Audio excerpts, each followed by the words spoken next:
Alhamdulillah, Alhamdulillahi Rabbil Alameen, wassalatu wassalamu ala al-Rasul al-Kareem, wa ba'd. Today, I was going to be doing the tafsir, but events that occurred on the 9th into the 10th of Jumad al-Ula prevented me from doing this.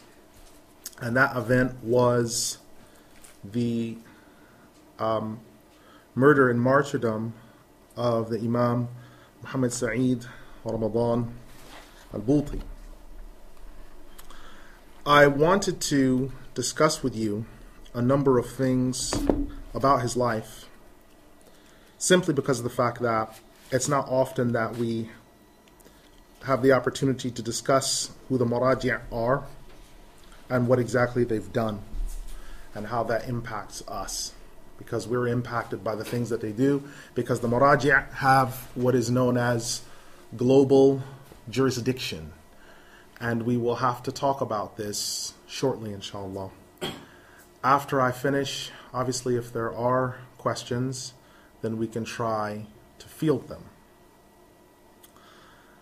I want to first give a very short explanation of exactly what occurred, and then start to talk about the life of the Imam. On the 9th going into the 10th of Jumad al-Ula 1434, faceless cowards went into the Al-Mazra'ah district in Damascus to Masjid al-Iman and set off a bomb that killed 50 or more people. One of those people being Imam Mohamed Saeed Ramadan Al-Bouti. The rest were students of knowledge. It was during a dars that was being recorded, and a number of slaves of Allah were killed. His grandson was, some of the brothers from the Nasim Sham website, along with other unnamed slaves of Allah that are students of knowledge nonetheless, and we ask that Allah gives them the highest palisades of the paradise.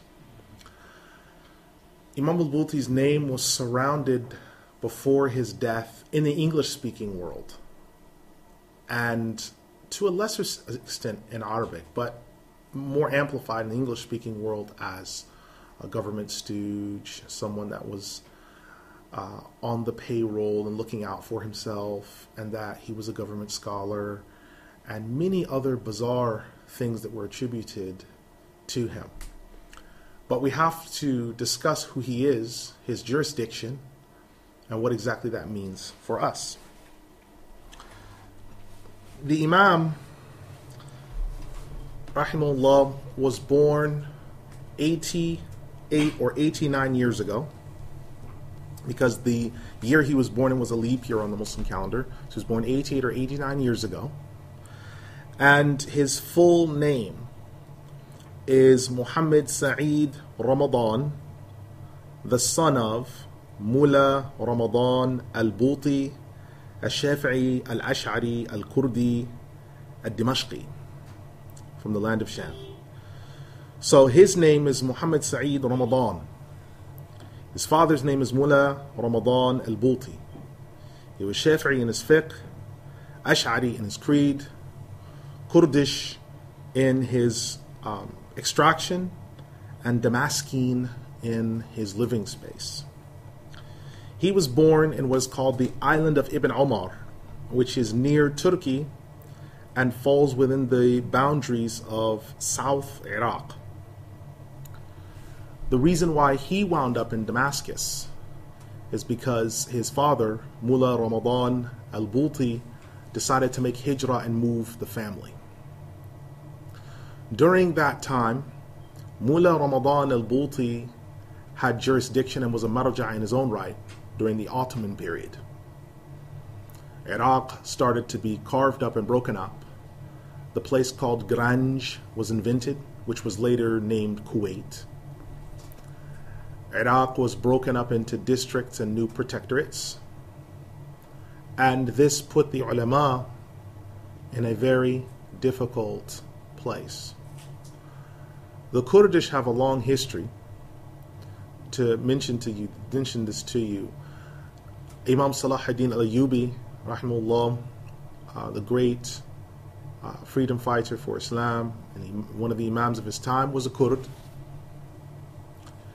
When you look at so many others throughout history, his father who started the Ayyubid dynasty, Salahuddin al-Ayyubi's father, who started the Ayyubid dynasty, obviously is Kurdish, and there have been many great Kurdish achievements. Imam Mohamed Al-Bouti is Kurdish, Imam Wahb al-Zuhayli is Kurdish, Ismail ibn Badran is Kurdish, Imam Abdul Rahman al-Shami is Kurdish, his brother Salih is, obviously, their father. So there's a long history of Kurds. But we wouldn't know that they were Kurdish by how they speak, because their tongue is Arabic. They speak Arabic, and it sounds as if it's their first language, although they speak Kurdish. So this Imam, Muhammad Sa'id al-Bouti, born on an island called the island of Ibn Omar, because Ibn Omar named it, on the jurisdiction in South Iraq. His father, Mullah Ramadan, moved the family to Damascus. And during that time, Imam Muhammad Sa'id al-Bouti was 4 years old.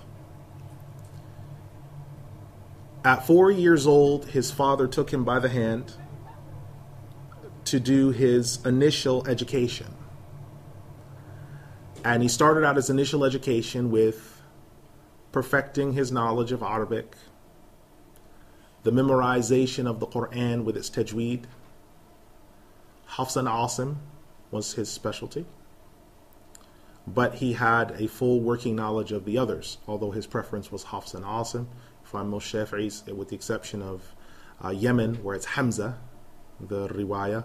Most of the Shafi'is that you will know of will recite the Fatiha from Hafs and Asim, whereas the Yemenis, you'll find a large proportion of them will recite from the riwayah of Hamza.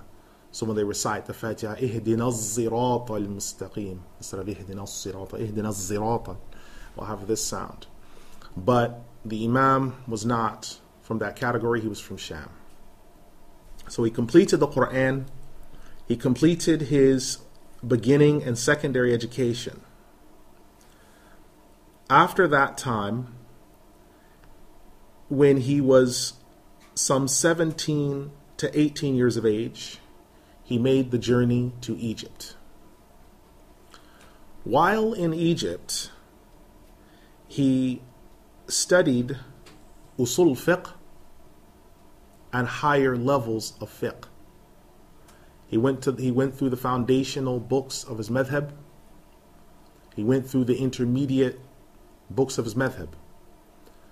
In his final interview, he said, I did not realize how quickly I accelerated from going from mudarris to sheikh to alim. I thought this was only part of a fast-track program, but I was later told that I had mufawaqa, meaning that I had actually excelled. So he didn't realize at that young time that he was accelerating through the different levels of Sharia. He had no idea that he was so quick. He just knew that he was the youngest in his class and that he was the sharpest in his class. In his usul al-fiqh class were numerous visiting scholars and scholars who would become the best of their time after him. One of their usul al-fiqh teachers was a man by the name of Mahmoud Shaltut. He was a big Hanafi judge. But during this time, Mahmoud Shaltut was bringing the Mu'tazila theology into Al-Azhar. And it was something that was soundly rejected by the scholars that had come from Sham. And it was the beginning of 40 years of arguments and debates between Imam Al-Bouti on one side with all the ulama of Sham that had come with him, and between Mahmoud Shaltut, who was spreading doctrines in Al-Azhar, such as that the punishment of the grave is ahad, therefore it's not part of the creed, that Nabiyuna Isa alayhi salam is dead and will not return again, that the Quran is created, that Ahl Sunnah wal Jama'ah is the Mu'tazila. A lot of these doctrinal positions were situations that had scholars, genuine scholars of Al-Azhar, up in arms. Imam Al-Bouti at this time was 18 or 19. Mahmud Shaltut was in the height of his powers. He was a full-grown man. And so he had a very sharp tongue and he had a very eloquent tongue. And so some of the students were impressed by his tongue simply because he appeared to be sharper and more eloquent. But Imam Al-Bouti was able to see through that. There were also Kurdish people that had come from the same region of Imam Al-Bouti that had joined the Kurdish Workers' Party. So there was a secular edge that was there. But Imam Al-Bouti managed to stay completely separate from that. He finished his studies in Usul Fiqh in the year 1365. He returned to Sham under the post of a faqih, and he was teaching at-Tarbiyatul Islamiyya at the University of Damascus. He did this for 5 years. And during this time, he also opened a section within the University of Damascus for theology. The theology at Damascus University was not as strong as it could have been. There wasn't a comparative theology department. Imam Al-Bouti had studied a high level of comparative theology. After those 5 years completed, he returned back to Egypt to study the Sharia again. And he studied the different branches of Sharia. Now, I mentioned this before and it is significant. The Sharia has 18 sciences in revealed law. There are 18 sciences of revealed law. When you look at the breakdown of the sciences, they fall into 3 huge boxes or rings: Islam, fiqh, iman, i'tiqad or creed, and ihsan, which is the worship of Allah as if you see Him, or excellence. And that breaks down into zuhud on one side, which is internal states of the heart, and the suluk, which is the external form. Now within that, after your fard ayn knowledge, there's a breakdown that comes from the book of Mu'ammilat in fiqh. And the Mu'ammilat breaks into your categories of what are called hiraf. Hiraf are your occupations. And this is called your al-manah al-mar'iyya. Al-manah al-mar'iyya means your trades. So your math, all your other things, they come out of Sharia. Those things are fard kifaya. You have fard ayn and fard kifaya. Fard ayn is knowledge that everyone must have. Your basic fiqh, your basic creed, your basic ihsan. Your fard kifaya is knowledge that a particular set of human beings need to have. And Imam Al-Bouti was one of those human beings that combined between one of those. Because when we look at our scientific history, and this is important, all the founders of our scientific background were ulama. The founders of geography, math, geology, paleontology, sociology, ethnology, all of them in the English-speaking language, they were laymen. And now they have PhDs or doctorate studies for them. The founders of math, science, geology, sociology, for the Muslims, were ulama. They started out as ulama. So Imam Al-Bouti and Al-Azhar studied the branches of the revealed law, but then also studied the manah al-mar'iyya, which was the fard kifaya aspects. And so if you're looking at him from that aspect, he also studied science. And the particular areas he studied on were sociology, psychology, and the philosophy of self. These were the areas that he studied with and perfected them. He also studied what's called Falsafatul Islam, which is the philosophy of Islam. And by falsafa, it means understanding what someone's mind and body should be like and how they should embody and carry out Islam. He studied ilm al-kalam, which is the use of speculative theology. Now, being an Ash'ari, he would have studied that. So he studied that, and he carried on for a number of years until he finished the highest category they had. He had mufawaqa, which means the highest excelling grade that one could have. He married when he was 18 years old, and his first marriage lasted for 15 years. He had 3 boys and 1 girl. However, at one point, his wife explained that she was happy for him to take a second wife. So he married again. But his second wife only lived for 3 years. And they had no children together. He married a third time, and his third marriage, a few years, 3 years after his third marriage, his first wife died. And so it left him with just 1 wife. The Imam continued his studies and had studied under his father a great deal. One thing Mullah Ramadan Al-Bouti had told his son, which is Imam Mohamed Al-Bouti, who we're discussing today, is he said that the external form of Sharia is only visible when the internal form exists. So the external form of Sharia is only visible when the internal form exists. And what that means is that any manifestation of the Sharia without the internal state to match it is nifaq.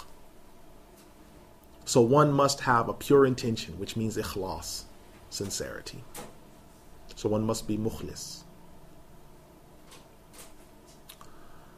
Now, around this time, his father and ulama of Damascus, in Egypt, this had already been said of him, that they had declared marja'iyya for him. Now we have to discuss marja'iyya before we go into the rest of his life. There are 7 types of people on earth according to their knowledge. There are 7 types of people on earth according to their knowledge. We're only talking about people according to their knowledge. The first type is called the mujtahid al-mutlaq. This is the absolute mujtahid. The absolute mujtahid. This individual has memorized the Quran. And when we mean memorized, it means that all 14 of its riwayat. So he knows Hafs and Asim. He knows Warsh and Qalun and Nafi'. He knows Hamza. He knows Susi. He knows Abu Ja'far. He knows all of these narrations. Ibn Kathir. He knows these narrations. He has memorized all of the ahadith, which are 1 million sahih ahadith, spread over 500 collections. Many of us have only heard of the 6 hadith collections: Bukhari, Muslim, Abu Dawud, Tirmidhi, Ibn Majah, Nasa'i. Many of us have only heard of these 6. However, there are others like Quda'i, the Musnad of Imam Ahmed, the Muwatta, Ibn Hibban. There are all these different collections. But the absolute mujtahid has complete access to all of this knowledge. His theology is also correct. He has an encompassing knowledge of the Arabic language. So those things can properly be implemented. And he lays down usul. He lays down rulings and also principles based upon the broad understanding of the revealed law. Now we need to make a difference here between usul and funun. Usul are what comes from the revealed laws texts, which are the book, the sunnah, ijma', the consensus, analogy, and whatever forms of principles that the mujtahid mutlaq is utilizing. Out of usul come funun. Funun are things like mathematics, algebra, calculus, the breakdowns of your social sciences, your hit off your occupations. All of those things developed out of usul. Imam al-Khwarizmi developed algebra because of the difficulty in the permutations that are in the Quran regarding inheritance. Imam al-Qalqala brought about calculus because of statements in the Quran and Sunnah by Allah and His Messenger alayhim as-salatu was-salam regarding certain matters. So these things developed as funun, as branches that are coming from the revealed law. Today, in the English-speaking world, we study funun first. When your parents or others send you to school, you study your math, your science, your other things. So there's some people who finish school and they don't know how to make wudu. They don't know how to pray. They don't know how to fast. Because they have studied upside down according to the paradigm of revealed law. They've studied upside down. The absolute mujtahid lays down usul, principles based on the revealed law. Now, there are students or people that come after him that are called mujtahid al-mutlaq fil madhhab, the absolute mujtahid within the madhhab. Examples of absolute mujtahids are the four imams. Absolute mujtahids within the madhhab. Absolute mujtahids within the madhhab include the students of the four imams and scholars that have come after.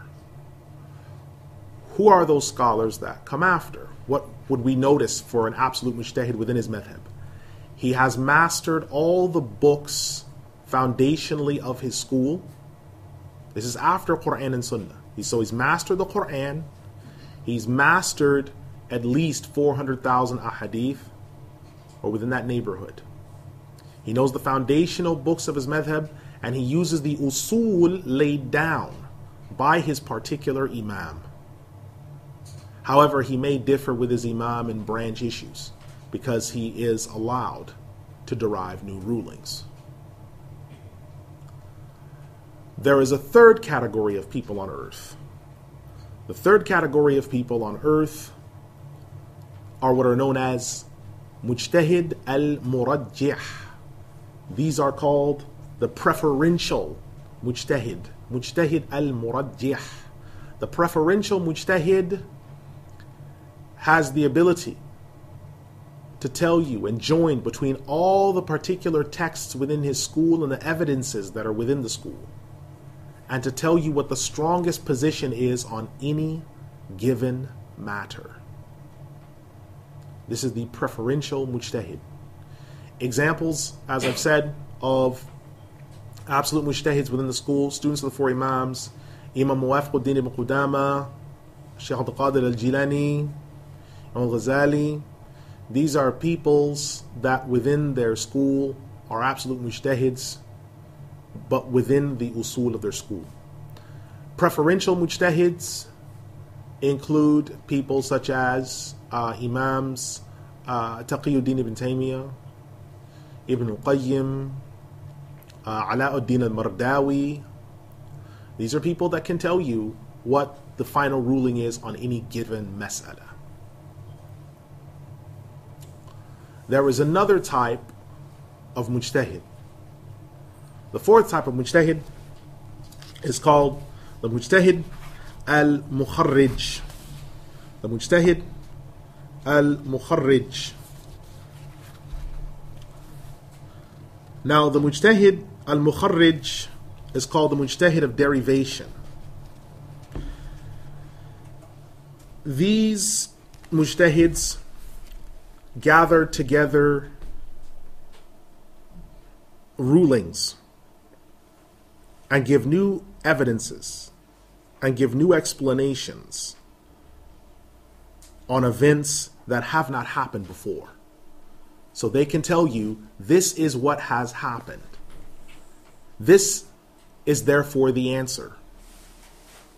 These are the people that derive rulings and answer questions on new matters. And these new matters will be national in scope, meaning they will be global. They will be global in their scope. The Mujtahid al-Mukharrij, the Mujtahid of derivation. The next type of Mujtahid is the Mujtahid Iftah. The Mujtahid Iftah. Mujtahid of Fatwa. These are Mujtahids that can tell you what the ruling is within a school or all four of them. They can tell you what it is.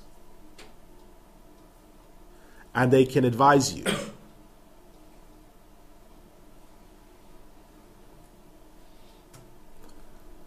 And the Mujtahid Iftah appoint, these people are usually also referred to as Fuqaha.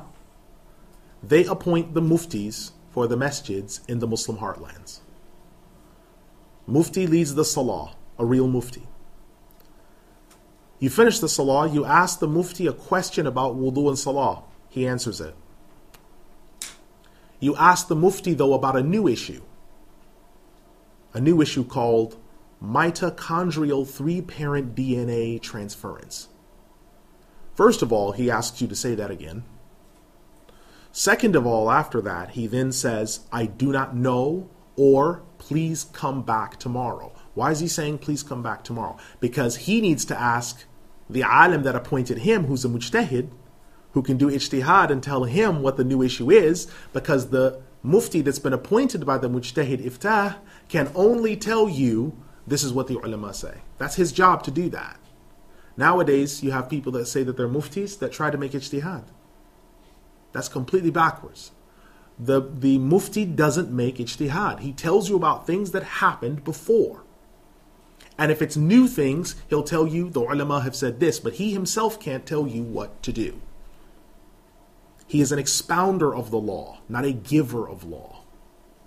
The final of the mujtahids is called the mujtahid fil masail, the mujtahid in particular issues.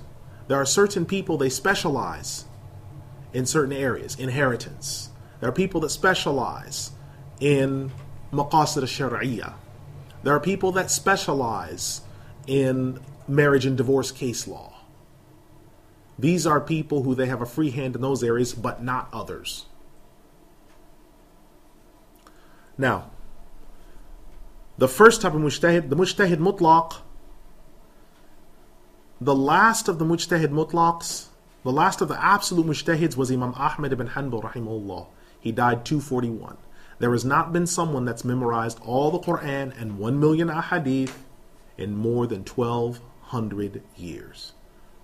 This has been documented by Imam Dawood al-Ani al-Khalidi, by Ibn Salah, by Alawi al-Haddad, and many others. There are no absolute mujtahids and have not been since Imam Ahmed's death.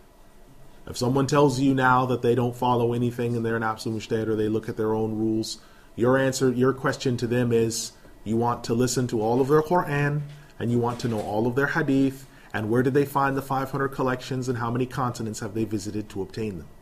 Because such an individual is deranged, a fool, or a false prophet or a false teacher. The second type of mujtahid is the absolute mujtahid within the school. The absolute mujtahid within the school, they died out. They died out and they have not existed since the 7th century of the Hijrah. They died out in the 7th century of the Hijrah.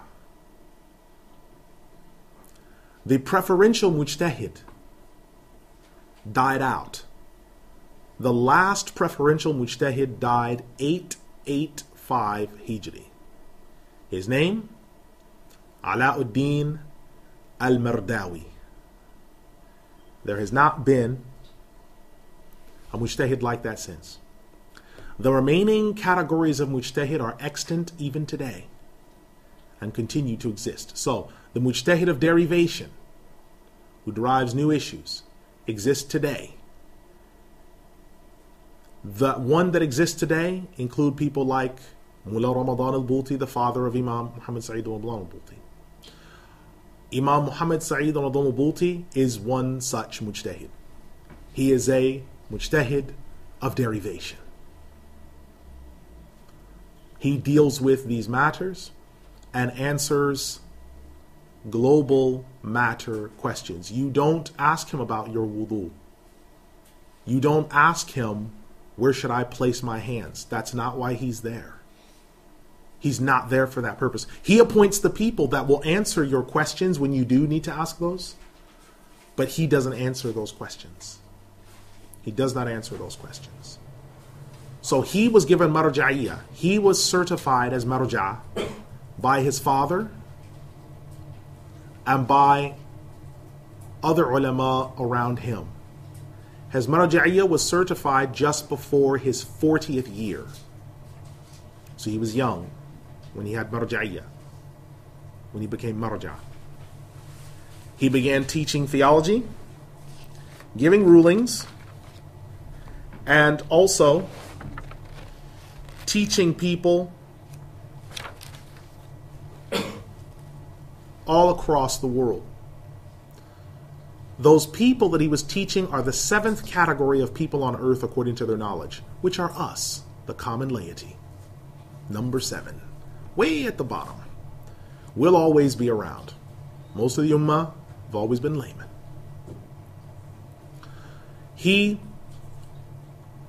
Imam Mohamed Sa'id al-Bouti set about teaching the ummah. And what he did, along with other ulama, is absolutely crucial.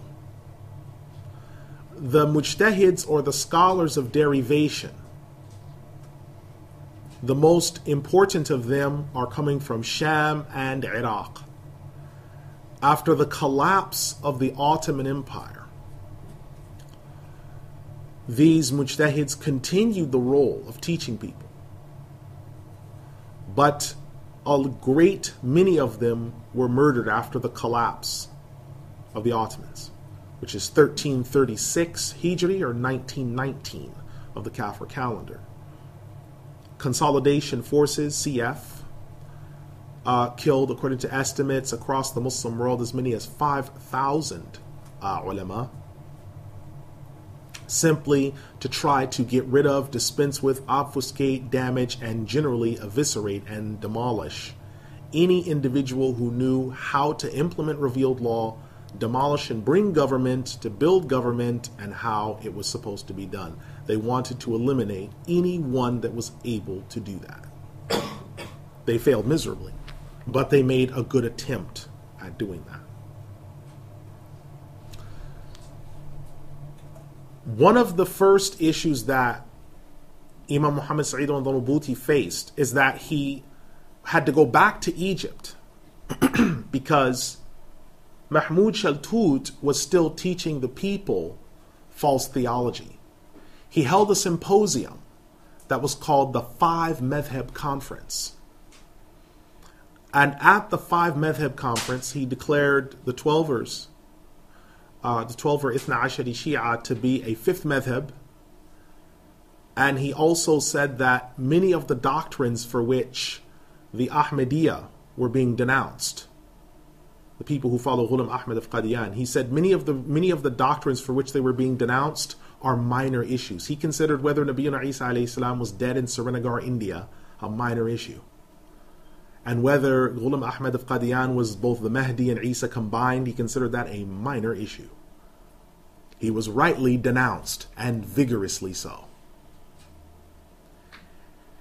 He also attempted and was the first to try to draw a line between Islam on a personal level and Islam on a global level. Mahmoud Shaltut began to discuss about al-farq bain al-masjidi wa dawla, the separation of masjid and state.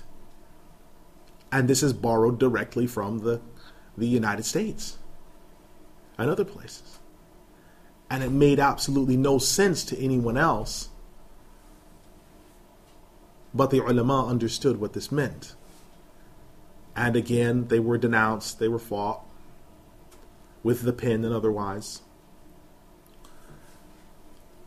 Imam Al-Bouti was shuttling back and forth between Egypt and Sham because the French were putting a footmark on Sham as well and breaking it up. So you had Transjordan, Palestine, and then Palestine broke up into Israel and then Palestine itself, so the West Bank and Gaza.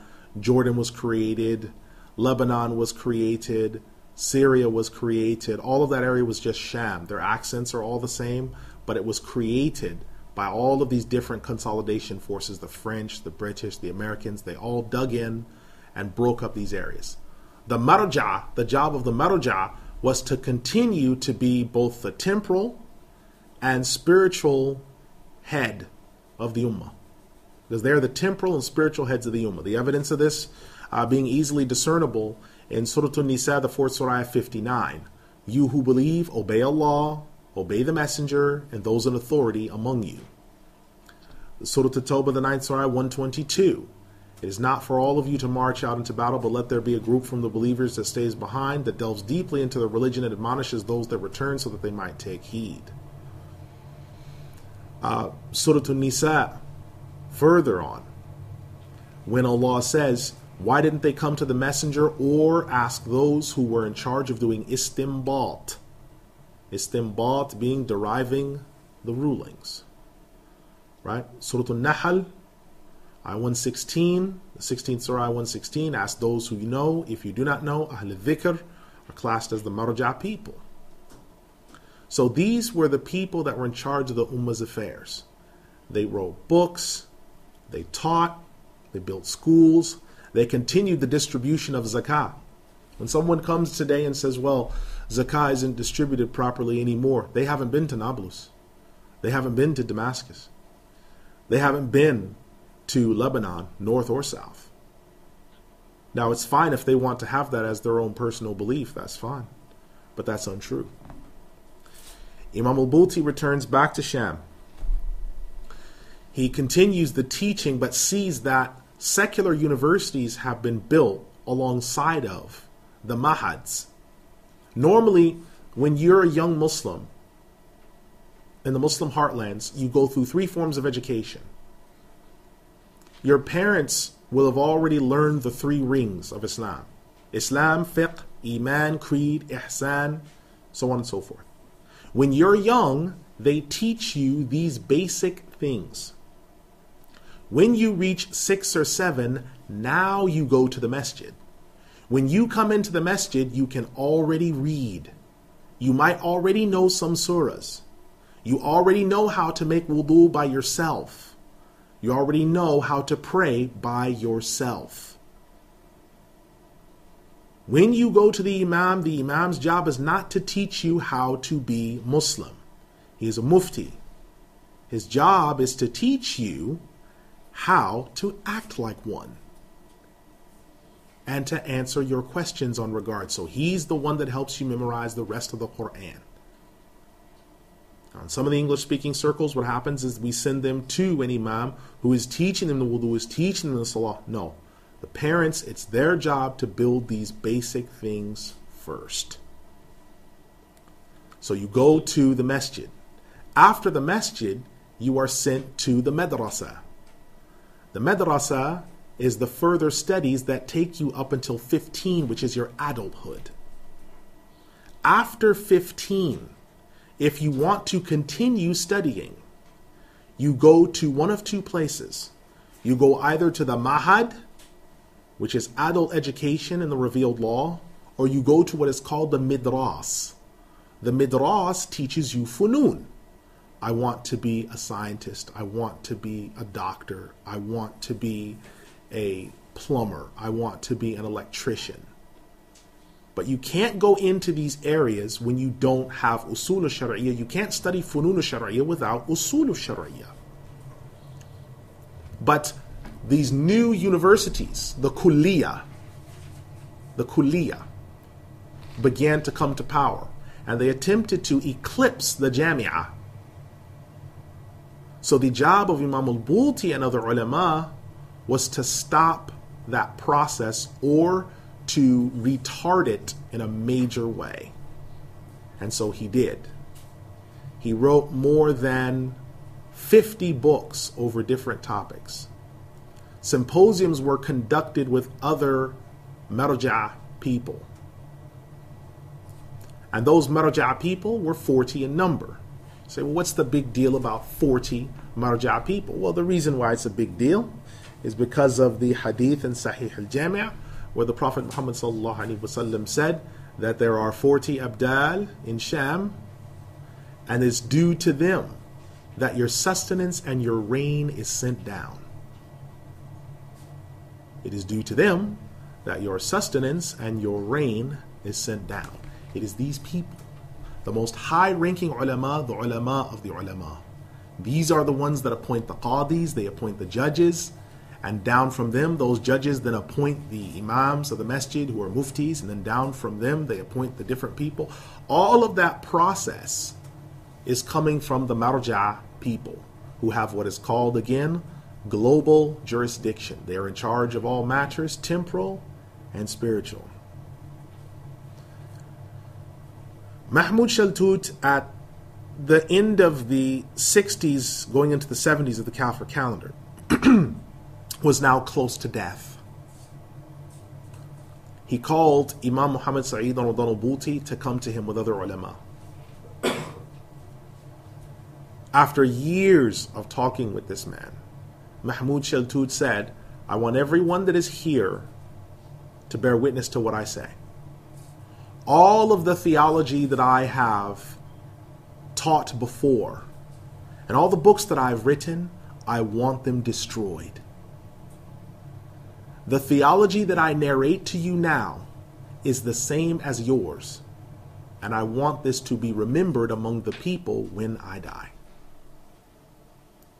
Imam Muhammad Sa'id al-Bouti was the foremost reason that Allah used to guide Mahmud Shaltut away from the Mu'tazila and to change his heart towards Ahl Sunnah wal Jama'ah. And the reverberation of that was felt throughout the rest of Egypt. The unfortunate part about it, though, was by the time he had died, he had already taught a generation of imams who had now come back to the English-speaking countries and to teach their people. So when you find a huge preponderance of imams saying that Christianity, Judaism, and Islam are sister religions and we're all brothers, that's from Mahmud Shaltut. If you find Ahmed Didat, Zakir Naik, Shabir Ali, all teaching that Nabiyuna Isa alayhi salam was hung on the cross but swooned and was taken down, woke up in the tomb and escaped, that's Mahmud Shaltut. That is his theology. It's also Ahmadi theology. Now Mahmud Shaltut, rahimahullah, he's pardoned because he repented. But the problem is his theology, what was left over, that still is circulating among the ummah. So the Marja' people had a huge job. Now, one of the books that Imam Muhammad Sa'id al-Bouti wrote is called Al-Madhabiyya. It's been translated into English. And the book says that Al-Madhabiyya, abandoning the madhabs, is the most dangerous bid'ah threatening the Islamic Sharia. The reason why this book was brought about is because Salafiyya was gaining a foothold in Sham. Imam Muhammad Sa'id al-Bouti decided, along with other maraji' like Imam Ismail ibn Badran, like Imam Abdul Rahman al-Shami, to attack it head on. And by attacking it head on, you had to address it, because there were people saying that the madhabs can be ignored, one is not obliged to follow one. And so Imam Mohamed Sa'id Al-Bouti went after this topic with vigor and with gusto, and he demolished their arguments. It is one of the finest pieces of literature on the topic, and it's short and pithy where someone can follow it. It's a very good book. Another one of the books that he wrote was Fiqh al-Sirat al-Nabawiyya, the fiqh of the Sirah, the prophetic Sirah. This is in Arabic, but it's also been translated into English. In this book, he gives you a summarized, distilled breakdown of Imam Ibn Hisham, Al-Tabari, and other Sirah scholars. He gives you a complete picture of the Rasul sallallahu alaihi wasallam. He gives you a complete picture of him, who he is, what he represents, what he's done. In addition to the fact that at the end he tells you how revealed law is established. Because in his time, as the 1970s of the Kafir calendar began to appear, you had what we are calling now in some circles political Islam, but there was a rise of people who were saying that we need to establish an Islamic state. And he attacks many of these doctrines as Marxist, and also undermines the credentials of those who claim that they are bringing the revealed law. At the end of the book, it's one of the soundest and distilled and shortest examples of what you should look at as a basic Sirah book if you want to start with something. His oldest son, whose name is Tawfiq, Imam Tawfiq Al-Bouti. His oldest son is a teacher in Al-Fiqh Al-Islami in Damascus.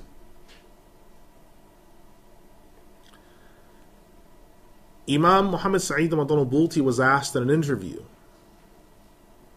about any of his children following his path, and he said that Imam Tawfiq Al-Bouti follows my path, and he said that inshallah he is my successor and he will surpass me in knowledge.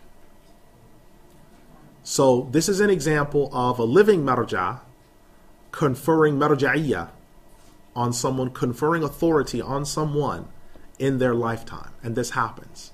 This happened when Abu Bakr radiallahu anh conferred marja'iyya on Umar. And this happens, marja'iyya can be conferred by a panel, it can be conferred by a living one on a dead one, or a living one who is to die on one who is to come after. These things are true. They occur. And it was done in this case. So the successor to Imam Al-Bouti's knowledge, rahimahullah, is his son, which is Imam Muhammad Tawfiq Al-Bouti. His written legacy also includes his text, Kubra al-Yaqiniyat al-Kawniyya, which is proof of how deeply he studied ilm al-funun, the knowledge of funun. Within this book you find doctrines broken down into bite-sized pieces that someone can grasp. It's in Arabic. I believe it's also been translated into English.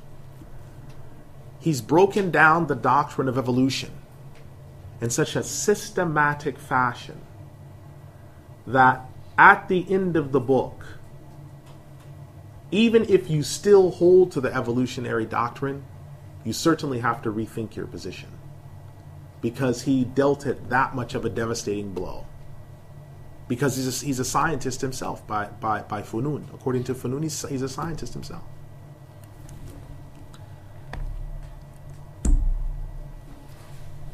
He also set up a panel of maraji' to deal with another tribulation that started, which was called fiqh al-aqalliyat, the fiqh of minorities. And this tribulation was sent to try the ummah, in the sense that people were saying we need to have a new madhab to deal with new issues because these matters never occurred before. Imam Al-Bouti said that such declarations were tantamount to making halal haram and haram halal and saying the revealed law is incomplete, because all answers to questions in the revealed law, all answers to questions can be found through the tools and disciplines of usul al-fiqh. By saying that we have to look outside of the system, or that what Islam is currently is not sufficient, is evidence of a bankrupt mind.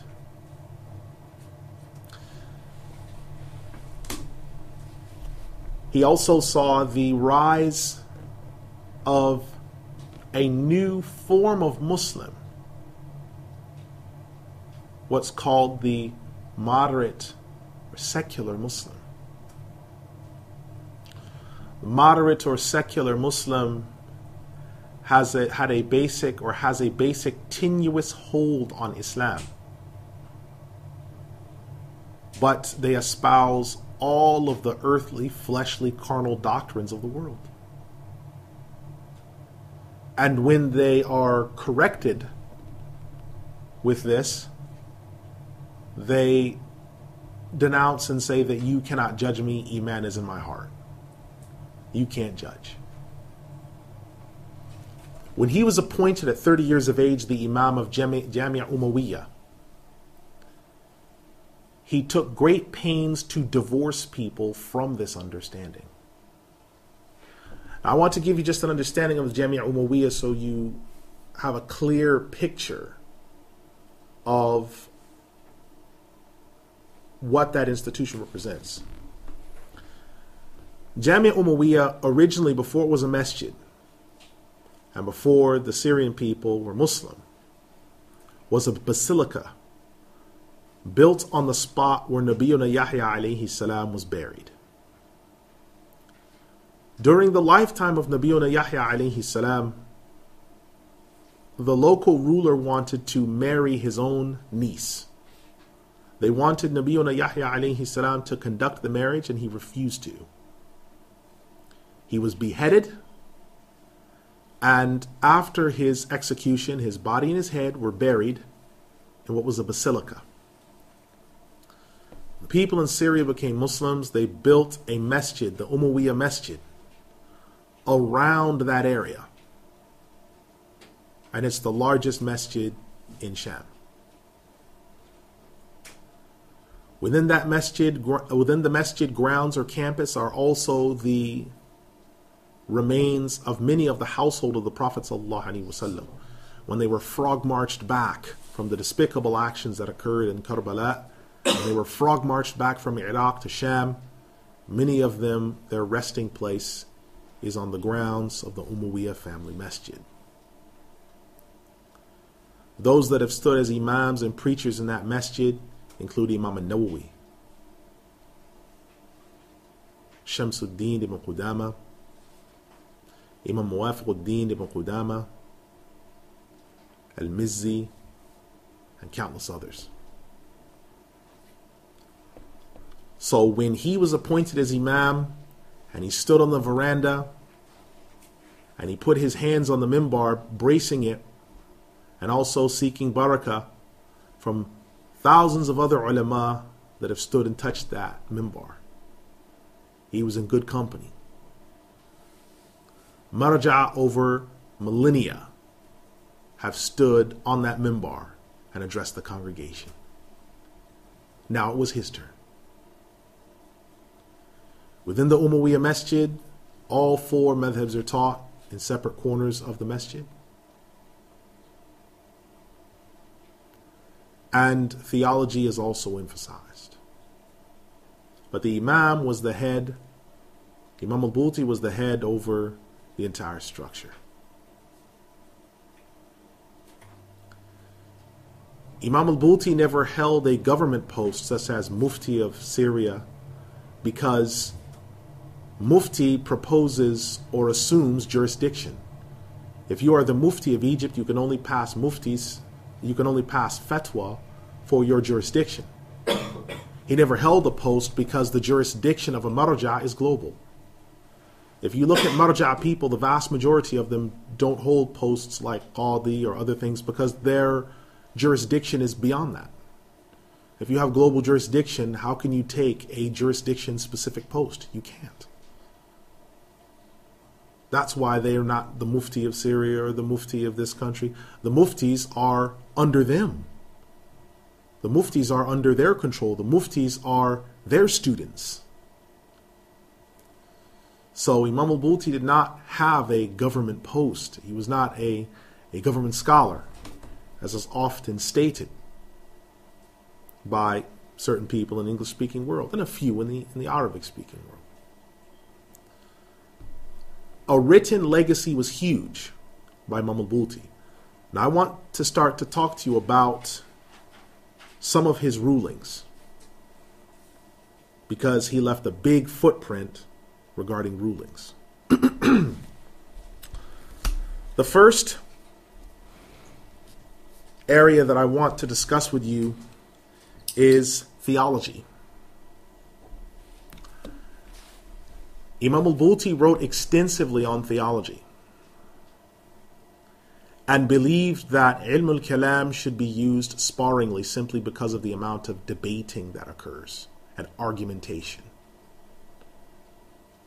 He believed in a simple theology, a simple creed, but one that was firmly based upon the first three generations and the mainline creeds that came after. So when an attempt was made to draw Imam Al-Bouti into arguments regarding ilm al-kalam and ahad hadith, can Allah lie or not, and other just completely facile discussions, rather than even entertain the question, he denounced those people. He was firm.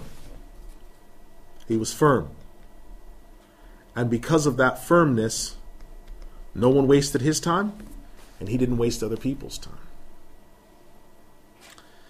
In terms of tasawwuf, or ihsan, the Imam had a decentralized understanding of what tasawwuf is. Decentralized meaning this: he held the position that the great majority of people today, calling themselves Sufi sheikhs, were imposters, liars, and criminals. This is not unusual because it's the same position of Imam Abdul Qadir ibn Badran, who said they all belong to mystery cults and should be destroyed or fought. And he's referring to today's people that say we are Sufi sheikhs. He believed that someone's personal holiness and their worship could be made greater and strengthened by worship of Allah being increased, by the perfection of good manners, and by emulating step by step the very example of the Rasul sallallahu alaihi wasallam. He believed there was no such avenue outside of that. Other marja people of his time held him in high regard and made clear so. One such marja was the marja Imam Ismail ibn Badran. He was once asked, who are the most righteous scholars of this time, and who is in charge of the affairs in this age and era? So the interviewer, who was in Kuwait, is asking a valid question. Who is in charge of the affairs of the ummah in this age? The interviewer understands Ismail ibn Badran is marja, so he's asking, besides you, who else? Imam Ismail ibn Badran's response was, in this time, by the virtue of Allah, there are present scholars, high-ranking scholars who act, and fuqaha of high rank and knowledge. Yes, in Sham, we have the respected scholars. These scholars over the entire Muslim world, not just over Sham, have jurisdiction. And they are scholars such as Imam Mohamed Sa'id Ramadan Al-Bouti, Mohamed Ratib, Mohamed Qurayyim Rajih,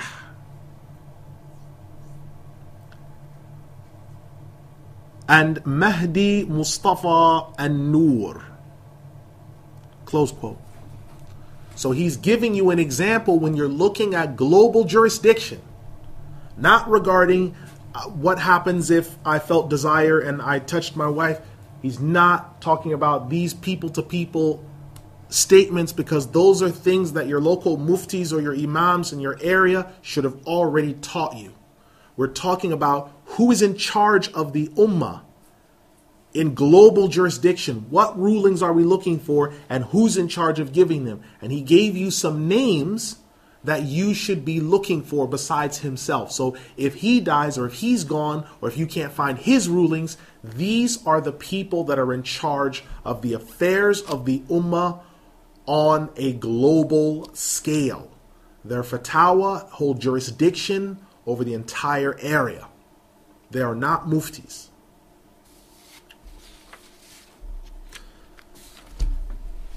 Because of the fact of him being a mujtahid of derivation, he was often mistaken for being an absolute mujtahid. Because their rank is so high, the rulings that they give, they're often mistaken for absolute mujtahids. In 3 separate interviews, he repeatedly stressed the fact that he was not an absolute mujtahid. Because other ulama below them hold them in such high regard, because their knowledge is so great, they often mistake them for absolute mujtahids. This is often a mistake that's made because they see their knowledge and their rank, they think they're absolute mujtahids. But they are not. They are the maraji' for this period. So he believed that he was not an absolute mujtahid. He stated that Imam Shafi'i and those contemporary to him were the last of the period of absolute mujtahid. So that's Imam Ahmed, Imam Shafi'i. That contemporary period, there have been no absolute mujtahids since that time. Such a thing is not possible. And they said, why? The interviewer asked why. He said, because of the lowering of knowledge, the lowering of ikhlas, and the increase in chasing after earthly affairs. Never mind just the knowledge, just the desire to do it for the sake of Allah. That's decreased among people. You'll meet people now that have done their 4-year alim course, or their 2-year alim course, or their 6 months mufti course. And they're among the most corrupt, wicked, and underhanded and deceitful people you can ever meet. Because the desire isn't there. They couldn't get into school. They couldn't play a Stradivarius violin so well. They couldn't be engineers. They couldn't play football. They couldn't play cricket. So what happened? They said, you're going to go to Imam school. They sent them there. And it's unfortunate, but some of the lower ranking levels of people and unintelligent people in certain segments of the Muslim communities are often put into the position of being imams or hufaz. And the most brilliant people they sometimes take and they put them in medical school. They make them lawyers. They make them doctors. And the people that are under that, they sometimes take them and put them in the most underhanded ways and then shove them and say, well, you're going to lead the salah and be an imam. When actually we should be taking the best and most brilliant minds of us and putting them in there. And you can see with Imam Al-Bouti's example how this has come to pass. He also, with regards to Palestine, I need you to listen to this very carefully because it's a very nuanced point, but it's an important point. When the Palestinian issue increased, scholars broke into two camps regarding Palestinians using special operations or unusual forms of combat to fight an aggressive enemy that had all the tools and machinery and mechanics of a modern nation state.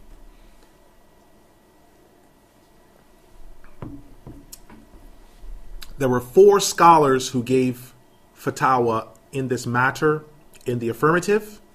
2 of them are marja. The vast majority of scholars stated that for someone to use himself as a weapon with explosives was impermissible and is tantamount to suicide. And they referred to this action as tafjir. Tafjir, which means self-immolation or destruction, or qatl al-nafs, suicide. However, a minority of scholars differed. These include Imams Mohamed Sa'id Ramadan Al-Bouti and Imam Wahba Al-Zuhayli, as well as Sheikh Umar Abdul Rahman and Sheikh Abdullah Azzam. These scholars, 2 of whom marja, stated that Palestine is a very particular case.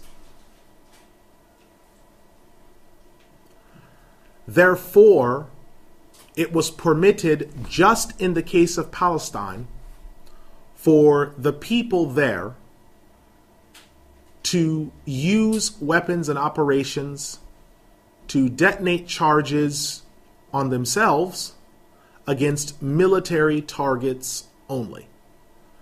And they termed this Amaliyat ul-Istishhadiyya, martyrdom operations. Imam Al-Bouti is one of only a handful of people on earth from among the ulama that allows this. All other ulama today that speak on this matter in a positive sense only do so because they're following Imam Al-Bouti and Imam Wahba Al-Zuhayli. I'm not telling you what position to take. I'm telling you that it's here and it exists. And there were conditions that governed it.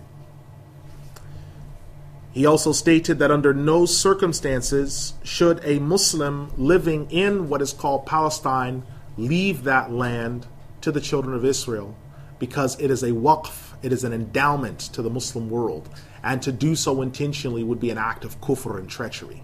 He is right in line with Mohamed Abdul Latif As-Subaki, who is another marja. He is right in line with Imam Muhammad al-Ahmadi al-Zawahiri, the great Egyptian marja, who is the grandfather, ironically, of Ayman al-Zawahiri, the spiritual head of Al-Qaeda. Imam Muhammad al-Ahmadi al-Zawahiri is the grandfather of the spiritual head of Al-Qaeda today. It's very strange, these things. And it's strange that the ruling that Imam Muhammad Sa'id al-Bouti gave in favor of it is so ajib that the faceless cowards that murdered him used his statement on that ruling to do that to him. It's such an ajib thing. But he clung to that ruling and held on to it. Sheikh Umar Abdul Rahman backed away from it in 1997 because he felt that the conditions that governed it were no longer tenable and that the conditions surrounding it were not delivering the responses originally believed at the time that the ruling was given. Sheikh Abdul Azzam gave a similar statement before his death in 1989. As far as we know, the 2 marjas they have not retracted their position. We know Imam Al-Bouti did not. And we know Imam Wahab al-Zuhayli did not. So this was his position. With regards to hijrah and travel,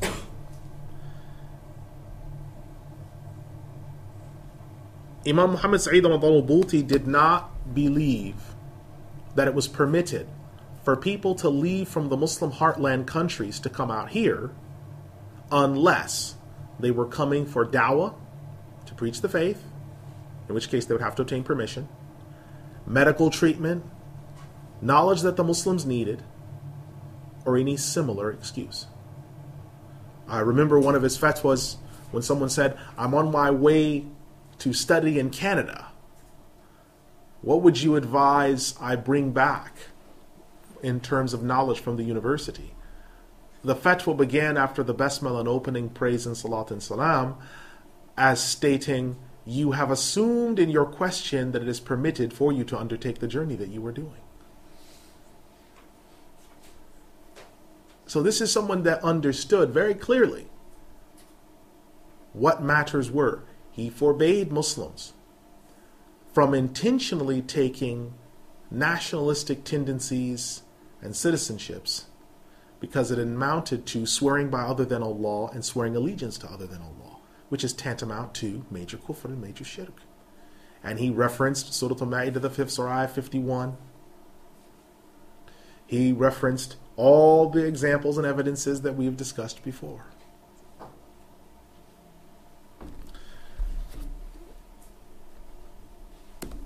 On the topic of al-jihad, Imam Muhammad Sa'id al-Bouti was very particular, and he was one of the first 15 maraji' to have given the ruling inciting Muslims to go to Afghanistan and help their brothers. Afghanistan is a jihad that was based on an ijma' of the maraji'. No maraji' differed in Afghanistan. Everyone was clear. He was one of the first 15 to give the ruling on the matter. He was a landmark and trendsetter in terms of he gave landmark rulings and was a trendsetter. He was one of the first 3 maraji' to address sex change operations and what that means for someone saying, for example, they're a Muslim but they've had a sex change operation. How should they be addressed? How should they be dealt with? He was the first one to address, or the first 2 marja' to address matters to do with inheritance, where you have a mother that has eggs, but her daughter is infertile. So the mother donates an egg to her daughter. The daughter takes the egg, becomes fertile, has the child. But the child is both the daughter and the granddaughter of the one who gave the egg to the daughter. Now, what do you do in that matter? He was one of the first 2 marja' to pronounce on that matter. Genetically modified foods. He was one of the first 4 maraji' to discuss that matter in depth and possible pitfalls that could happen. Grinding up sick cattle and feeding them to healthy cattle mixed with their hay was a question that he was asked, and he discussed it. Interfaith. When the Pope John Paul II came to see the remains of Nabiyuna Yahya alayhi salam, saying that the masjid, as far as he was concerned, was still a basilica, Imam Muhammad Sa'id al-Bouti gave the ruling that the masjid remains as a masjid. And the people that you're coming to see are no longer Christian, they're Muslim. And a kafir should not be given entrance into the masjid unless shahada is being given to him simultaneously. And so he was firm on his rulings and was unafraid of what anyone would say. And people took issue with some of the rulings that he gave. Now, a statement that is often made, and I've quoted many things about him, someone stated that he gave a ruling in favor of pornography. And this is incorrect. The Imam never gave any ruling in favor of pornography. In fact, he gave a ruling against pornography. And I want you to understand something that is important, because it can be stressed again and again and again. When the Imam was asked the question, he was asked the question regarding naked or sex scenes on television. And if someone happens to be in a gathering in which they're exposed to these things. I'll read the question to you. Is it true what I have read in the book of Fatawa that was issued by the Department of Iftah in Dubai regarding the unlawfulness of watching disgraceful films after which one must repent? Sometimes, however, while watching social programs, snapshots show actresses revealing their charms in a disgraceful manner, such as scenes in which they are dancing, or sometimes it is just the actresses themselves as they appear in programs without being properly covered. Thus, what should a believing man do?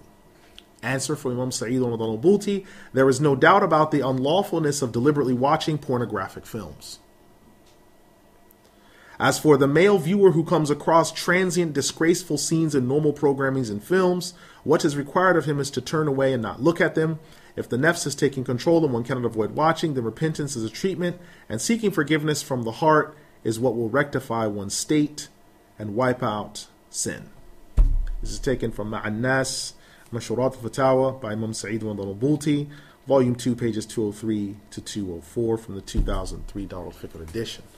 It shows you then that the Imam had one of two issues. Firstly, that he never gave any rulings in favor of pornography, which is a strange rumor being circulated. But number two, he starts off with the assumption that one would not be caught watching television. If you go through to the Maraja', you will find almost without exception, you will almost find no marja' giving a tacit approval for the use of television. Unless you control that venue, in which you control the channels, or you control what's coming through, it is not halal to watch those things, because you cannot control what images will come next. Let me give you an example. You're watching The Rise of the Nazi Empire, the documentary on the History Channel, on your terrestrial television set. You're not doing anything to anyone. And in between episodes, a commercial comes on for Massengill, or Stay Soft, or Viagra, or Cialis. And they are showing you the human body in such a way in which nothing is being left to the imagination. You just want to come in and watch your 22 minutes of news summarized from the rest of what's happened in a 24-hour day.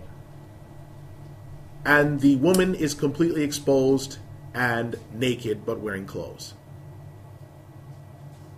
How do you go about staring the wife in the face after staring at these women? This is the question.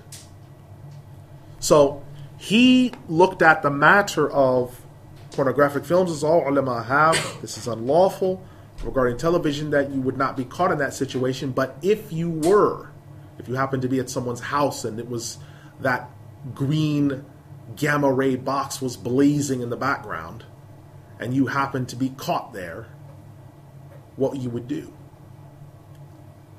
So his position was very stern, but at the same time he was balanced.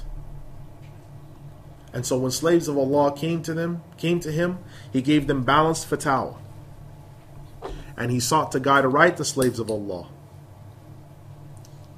But as Allah subhanahu wa ta'ala has mentioned, kullu nafsin dha'iqatul maut, every soul must taste death. And so, on the 9th or 10th of Jumada al-Ula, 1434, The Imam, rahimahullah, was martyred while in Masjid al-Iman. He is rightly referred to by some ulama after his passing as one of the mujaddids of this age. That is not an exaggerated statement, because the impact and footprint that he has left on this ummah and scholars, by and large, those we know and those we don't know, is so huge that they say this out of truth, not out of any exaggeration, and not out of any seeking of personal benefit or aggrandizement. I want to say in the closing about Imam Al-Bouti rahimahullah that this great Imam, this great mountain, what all ulama have in common, what they all have in common, is they all have the Sharia in common. So this Imam, as much as he's not even from my particular school. The area where he studied theology is different to mine. His madhab is different to mine. But we all proclaim and stand upon Ahlul Sunnah wal Jama'ah, Muslim Orthodox. And it's for that reason that we should celebrate the fact that Allah has blessed us with so many ulama, so many maraji', so many righteous people. Our problem is that there's a lot of background noise, and so we sometimes don't know who the people are in charge. So one of the people that was in charge of this ummah that we're talking about today is an example of that. So you can look towards them and say, these are the people. Other examples have been given by Imam Ismail ibn Badran. Other examples are on the website, on Mirath, which is actually a website we've dedicated to the Maraji', the Marja' people. So if you look under Mirath and then type Al-Basra, it will come up, and they are from the well-known schools of the Ummah, these Maraji', the past global fatwa. And we can look and see their rulings in their fatwa. The example has been left where the Prophet Muhammad sallallahu alaihi wasallam, he said in a hadith in the Muslim of Imam Ahmed, إِنَّمَا الْعُلَمَاءُ وَرَثَةُ الْأَنْبِيَاءِ. The scholars are the inheritors of the prophets. The prophets leave behind no silver or gold coinage, but they leave behind knowledge. And whoever takes a hold of it has taken hold of much good indeed. أقول قولي هذا أستغفر الله لي ولكم أستغفر الله إن الله غفور رحيم يرحم الراحمين. I said what I've said, and I've made a statement about the Imam. Is there any question from the gathering here, what we've discussed about the Imam? Yes, brother. You said he studied something, I don't know the name of the subject was, but it was how to carry Islam. Yes, how to carry out Islam. There were two areas he studied this in. This is called Falsafatul Islam, the philosophy of Islam, how to carry it out, what you should be like. Falsafatul Islam, and At-Tarbiyatul Islamiyya, Islamic upbringings or Islamic rearing. Is this like a book? These like books that... There are a set of books and a curriculum that deals with this. We went through an example of one of those from Al-Adab al-Shar'iyya. We went through that. I think probably at some point we'll want to go through that again, because it gives an example of characteristics, what your behavior should be like, and so on and so forth. It covers those matters. Yes? Is there another question? Yes. Salam alaikum. It's supposed to be 40 Abdal and Gaza all the time. Now with one being passed away, how will you choose another one? Or is it already in place for his son to take over his place? Question is regarding the 40 Abdal in the earth, and when one dies, another fills his place. And how is that gone about, and how is that taken care of? Alhamdulillah, wa salatu wa salam ala rasulillah. With regard to the Abdal, Imam Mohamed Sa'id Al-Bouti, upon his death, his son stepped into the void that he left.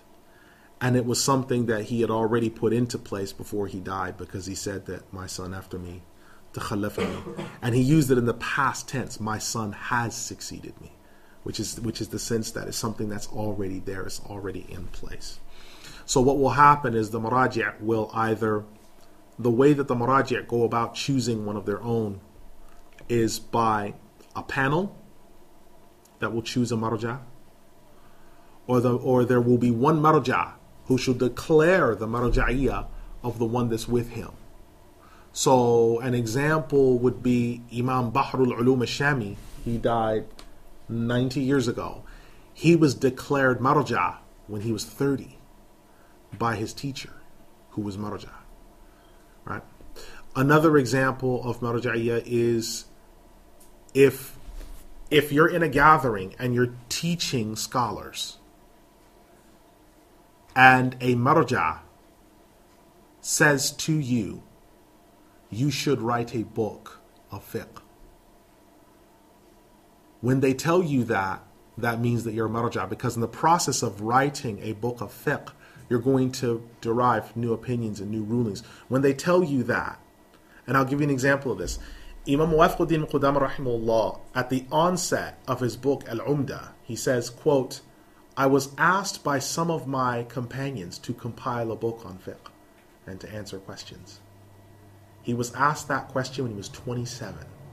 He was given marja'iyah at 27. That's a record. The earliest marja'iyah that we know of is 18. He was given marja'iyah at 27. So usually when they get asked a question like that, it's either declared outrightly or it's asked in a roundabout way, like you should write a book on this, or you should start giving rulings to the masses. When they say the awam, then that starts to tell you this is marja'iyah. This individual has global jurisdiction. Yes? Is there another question? Yes.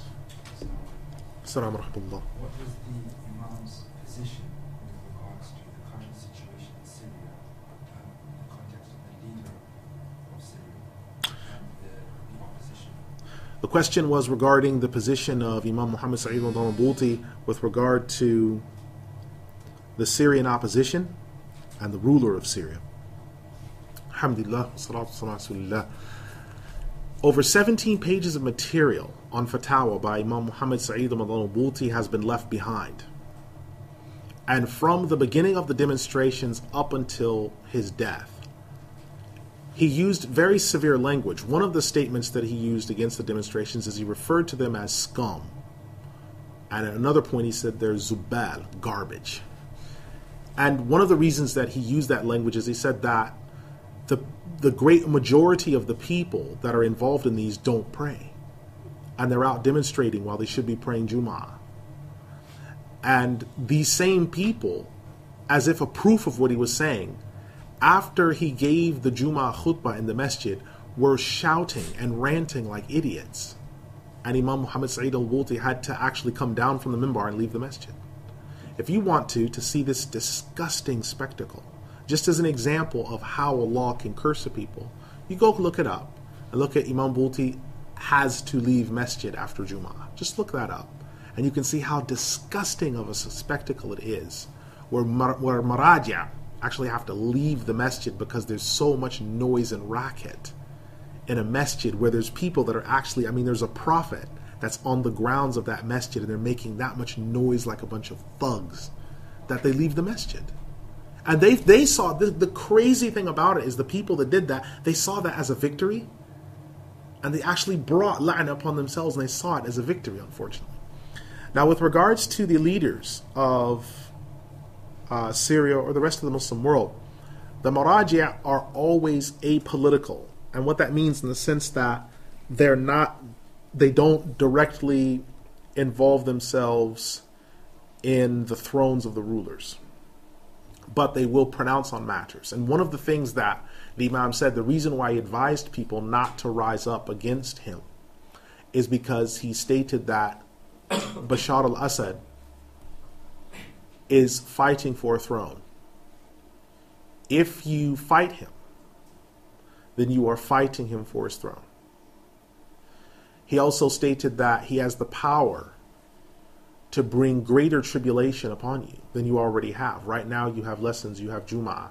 And one of the first things he said when the army began retaliating, the government began retaliating, he said, now you have areas where people can't even pray Jum'ah. They're scared to come outside. They're scared to go learn. They're scared to come to durus. They're terrified to come and learn. Because why? When they went after that man's throne, the first thing that he did is he defended it. So then that opens up the door to, well then, how do we redress wrongs when they happen? Well, wrongs are redressed through the muftis, the qadis, and the muraji'. If they say that it is not the time to do it, then it should not be done. This fatwa was preceded, Imam Al-Bouti's fatwa was preceded by 30 muraji' from Duma who said not to do it. And they said that if the protesters are killed, they won't pray on them, that they won't give them salam. It was really highly charged moment. And they accused the muraji' of being government agents and all these other things. Now, with 1 million Syrians outside of the country, masjids destroyed in rubble, ancient areas flattened, now what do they think?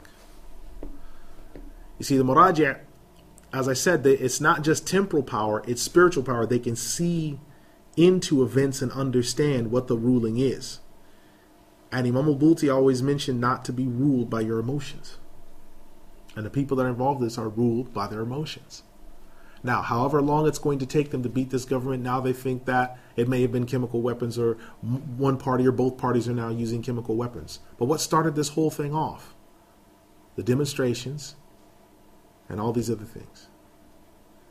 When they should have been listening to their fuqaha and ulama and doing what they told them to do, which was to stand down, and that the wickedness and the other things, to bear with patience and to wait, and then they'll give their command.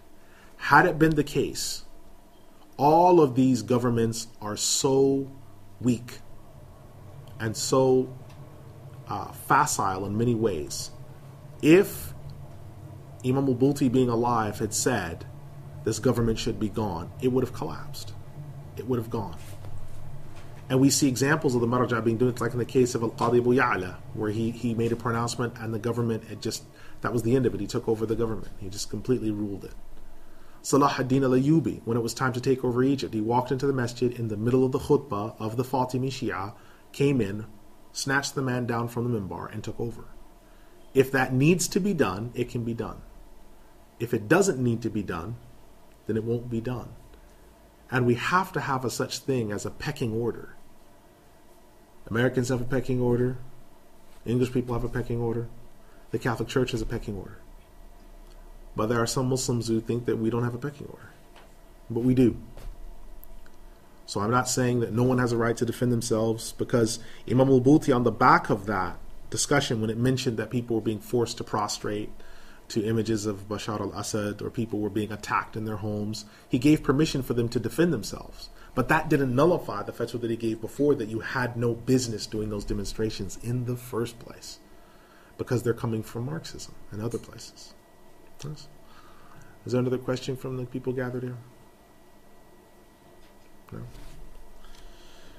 Is there a question by yourselves over the phone, brother?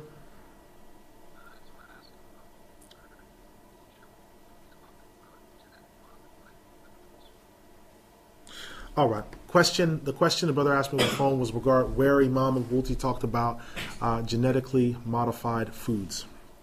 Okay. The answer to this question, alhamdulillah, wassalatu wassalamu ala rasulillah. If you try to find the 1997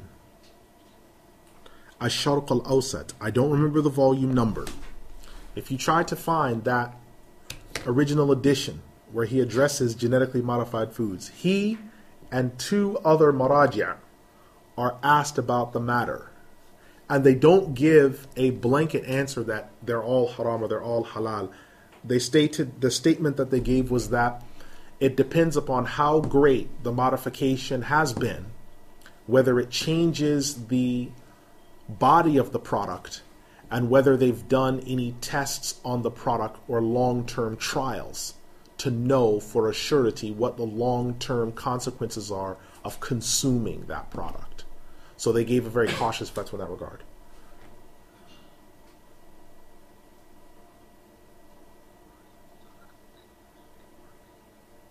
Al-Sharq al-Awsat, the newspaper, 1997.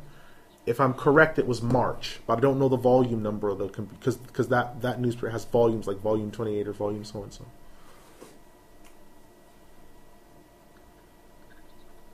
Wait, no problem. All right. So inshallah, if there are no further questions, then we'll close from here. And inshallah, next week when we will return back to our tafsir class, and we will go from there. سبحانك اللهم وبحمدك وأشهد أن لا إله إلا أنت أستغفرك وأتوب إليك إنه غفور رحيم يا أرحم الراحمين والسلام عليكم.